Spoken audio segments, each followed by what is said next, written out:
দলীয় সিদ্ধান্ত অমান্য করে ৮ই মে অনুষ্ঠিত হতে যাওয়া প্রথম ধাপের উপজেলা পরিষদের ভোটে অংশ নিতে চাওয়া ৬৪ নেতাকে শোকজ করেছে বিএনপি।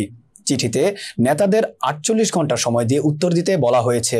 বিএনপি সূত্রে জানা গেছে, শোকজ করা ৬৪ নেতার মধ্যে ২৪ জন চেয়ারম্যান পদে ও ২১ জন ভাইস চেয়ারম্যান পদে এবং মহিলা ভাইস চেয়ারম্যান পদে ১৯ জন অংশ নিতে চেয়েছিলেন। এর মধ্যে ৫ জনকে দল থেকে বহিষ্কার করা হয়েছে। বাকিদের শোকজের চিঠির উত্তর পাওয়ার পর দলীয় ফোরামের আলোচনা করে সিদ্ধান্ত নেওয়া হবে। তবে প্রাথমিক সিদ্ধান্ত অনুযায়ী নির্বাচনে অংশ নিতে চাওয়া দলীয় পদে আছেন এমন সবাইকে বহিষ্কার করা হবে।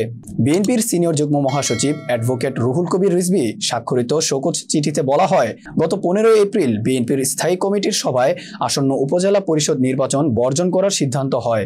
বিএনপির নেতা হিসেবে আপনি দলীয় সিদ্ধান্ত অমান্য করে উপজেলা নির্বাচনে প্রার্থিতা প্রত্যাহার করেননি।